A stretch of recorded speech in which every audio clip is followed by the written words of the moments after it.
Welcome to Elevated Eventure, where we talk with industry experts dedicated to shaping unforgettable experiences. Whether you're planning, supporting, or attending, we're here to bring you insight, innovation, and inspiration for your next festival or event. I'm your host, David Sauers, and today we're recording from the 2025 Southeast Festival and Events Association Conference in Chattanooga, Tennessee. This event brings together the best minds in the industry to share ideas, strategies, and success stories that make festivals and events truly extraordinary. Today I have with me a very interesting guest. One might say is the perfect guest for the beginning of a podcast. She's been the chair of the North Carolina Pickle Festival for 30 years. She is a world traveler visiting all 7 continents, 92 countries, and all 50 states. She brings with her a wealth of experience and knowledge, but better yet, she puts everyone at ease with her jovial personality. Please welcome Julie Beck, AKA the Pickle Queen. Julie, David, I relish the opportunity to talk to you. Hey, we're right there. Hey, so I want to jump right in. Okay. You know, tell me a little bit about yourself and the festival and what you do in North Carolina. So I'm the president of the Chamber of Commerce in Mile Olive, North Carolina, which is home of Mile Olive Pickle Company, number one producer of pickle peppers and relish in the whole United States. So because of my involvement with the Chamber, I got involved in the Pickle Festival. I thought I'd chair it for a year or two and move on, and here I am 30 years later. But that festival has grown tremendously over the years, and I like to say that's because I come to events like this, SFEA, North Carolina Association. I go to other festivals, and I really try to learn as much as I can about festivals and events to try to make it a bigger and better event. And then I teach part-time at the University of Mount Olive. I teach event planning. I guess I know a thing or two about planning events. And I'm a freelance travel writer, so I kind of dabble in all kinds of different little things. But I think all of those things together is what makes me a great event planner. Yeah, absolutely. I'm just like, okay, how do we find the time for all this, you know? But wow. But let me get right back. You know, tell me about the Pickle Festival. That is just so fascinating. You know, you know, the Pickle Queen. The Pickle Queen. I mean, the Pickle Festival is a big deal. You got it? This year is the 39th annual North Carolina Pickle Festival. Again, this is my 30th year doing it, so the first 9 years they had a different festival chairperson every year, and then I came along and apparently I did a good job, or I was a sucker, I'm not sure which, but and here I am still doing it all these years later. But I think that continuity is what makes the difference with the festival. The festival was created in 1986 to celebrate the role of pickles, and of course I told you we have Mile Olive Pickle Company in our town. Yeah. It really started out as a community festival to bring the community together, eat some pickles. And now, I would say coming out of COVID, we have turned into a national festival. We have grown tremendously in all these years, but it's still directed. We still do our Friday night activities only for our locals. We don't really invite other people to come. It's for our locals to come and have some time together. And then our all-day Saturday event is for anybody and everybody to come. It's a great event. We do 4 stages of entertainment. One of my favorite things we do is a pickle eating contest. Of course, eating Mile Olive pickles. We have lots of pickly things that we do at our event, and I'm sure we'll talk more about that. But the Pickle Festival is well known in North Carolina, and it's got a great name, reputation, and we have won awards all 30 years that I've been a part of this organization, so I know we're doing something right. Right. Well, I did a little research. You have 60,000 people come in for one day. We do. And the thing is, my town, the town of Mile Olive, North Carolina, is 4,500 people. And we bring in 60,000 people for a one-day event from 9 a.m. to 6 p.m. It is the most insane thing. I literally have people driving from Missouri and Georgia and Michigan and Ohio and even Canada to come to my event because they love pickles. And I think pickles are very trendy now. There's lots of pickly foods, pickly drinks. And we actually now even started like requiring all of our vendors to have at least one pickly food or pickly drink. So we have pickle popcorn, pickle pizza, pickle donuts, pickle fudge, pickle popcorn, pickle snow cones, pickle slushies, pickle margaritas, pickleback shots, right? So we're really putting that pickle emphasis on there. And the food is delicious, I'm just saying.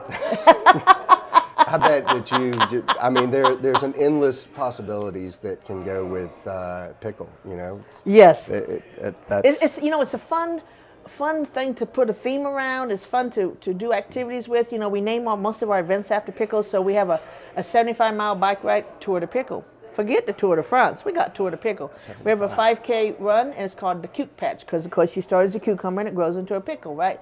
We have a pickle packing production challenge, pickle eating. We just name, all of our sponsors have pickle names. So you're a Big Dill, you're a King Kosher, you're a Baby Gherkin, right? So we just take the pickle theme and we infuse it into everything that we do. So that's why I'm the Pickle Queen. Right. So let me jump back a little bit, and the Tour de Pickle and the fact, is this have to do with your travels, going to and seeing other events and bringing this back? And so is that some of the inspiration? Yes, some of that does. As I travel all around the world, and I know you mentioned that I've been to 92 countries and all 50 states and all 7 continents, I see a lot of really cool things. And so I often bring ideas back and I say, hey, let's take this and twist this a little bit. Perfect example is we do a thing called Pickle Packing Production Challenge. I'd been to Austin, Minnesota, the Spam Museum, and they had this little activity at the Spam Museum where you're packing Spam into cans. And I got, why can't we do that? So I went to the pickle company and said, hey, can you give me a tour of the pickle production line? And I'm like, Julie, you've seen it numerous times. I know, but I need to see it again. And they would say, what are you up to? I said, I got this idea for the Pickle Festival. So now we bring this huge packing tray out from the pickle plant. There are ladies who actually pack pickles by hand at the pickle company. Some of them are done automated, but some are by hand. So now we have big jars and we have people compete against each other. So David, you and I will each have a jar and we'll see how many cucumbers can we pack and fill that jar in the fastest time. So it's a fun activity, it's free, it infuses the pickle theme into it all, and people love it, right? So I brought all kinds of ideas back from my travels that we incorporate into the Pickle Festival. And I even incorporate the theme. I'm wearing this James Bond themed t-shirt, a 007, right? Because I had just gone to the Swiss Alps, and was where they filmed a James Bond movie, and they had a James Bond museum, and immediately I'm like, ding, there's my theme. So this is last year's theme. This year we have an Alpine theme. I just went to the highest peak in Germany. I had to take 4 cable cars up there. I saw some Alphorn players, so now we have a pickle-themed Alpine theme. So again, my travels are so much a part of what we do at the festival. It's probably what makes it so unique and different, because who else does that kind of stuff? But it makes our festival unique.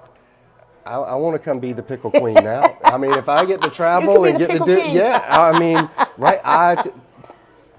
That's what I'm talking about. I love it. But I do want to touch on a little more something else that I think I heard a couple years ago talking to you. You got to ride in a Blue Angel. Yes, so every other year, Seymour Johnson Air Force Base, which is located in Goldsboro, North Carolina, not far from where I live, they have an air show. And every year they pick 3 people out of the county to get some kind of special ride, usually on a Blue Angel jet. And I'd been nominated by somebody because I'm so involved in the community and doing all kinds of projects and services from different civic clubs and whatnot. So I was the one of 3 chosen that year, the only female chosen. I got a 30-minute ride on a Blue Angel jet.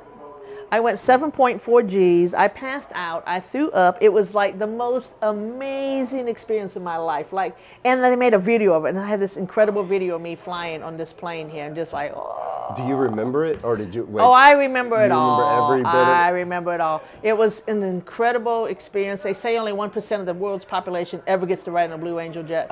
So to know that I went on that flight was just incredible. And again, I was chosen because of my involvement in the community. So it was like a nice testament back to me. I give to them, and now I got to pay it forward, and I got to do something amazing like that. Wow, that's incredible. So I'm going to flip back and go back a little bit to your planning, and I'm going to maybe throw a curveball at you. Okay. What's one of the wildest plan Bs that you've had to implement at the last minute at your festival to keep it going, or to keep from mass chaos? One of the funniest things that happened is we hide a jar of Mile Island pickles somewhere in the festival, and we special label this jar, and we give out clues, and you go on a scavenger hunt to try to find this jar of pickles, and then you win all kinds of pickles from the pickle company, and you win pickle merchandise. So that year I hid it in this community college had a booth, and it was about technology. So all my clues were about technology related. Well, one of my clues was called 1-800-HAVE-FUN. And again, I was just trying to put technology clues out there. Well, I didn't know what 1-800-HAVE-FUN meant. So about halfway through the festival, one of my volunteers called and said, Julie, where did you get this 1-800-HAVE-FUN number? I'm like, I just made it up. Why? They said, have you called it? No, well, you need to call it. Oh my God, it was a sex hotline. Oh my. And here people were calling it thinking they were going to get a clue. And they're like, hello. And they were hanging up. And I'm like, oh, yes, my crew has never let me live that one down. Could believe from now on, if I'm going to put a number, I'm going to call it first. That, I have never heard that. Now that's a new, I think I've heard a lot, but I've never heard. Yeah, I needed to go to Plan B right there. So there's one for you. Do not put 1-800-HAVE-FUN on your clues. That is just great.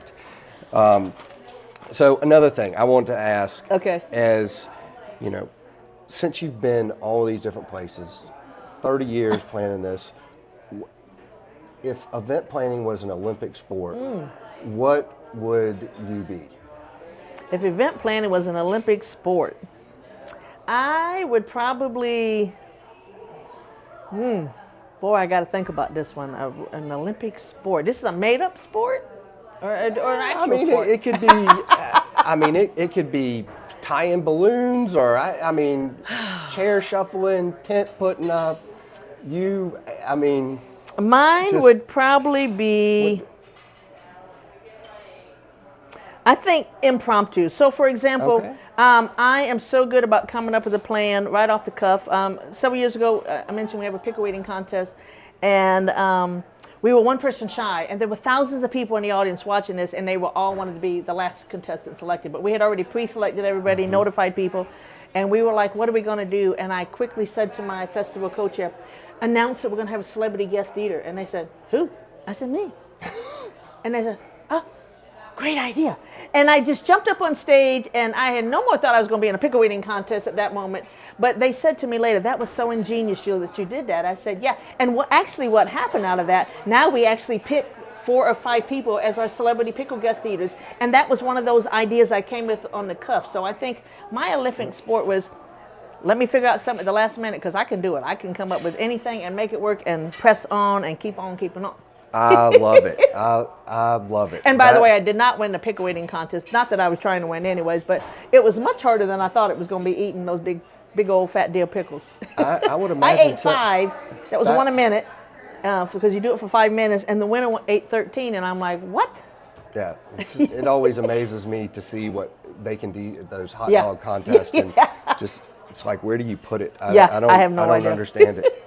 But listen, the show is really to promote you and the festivals here.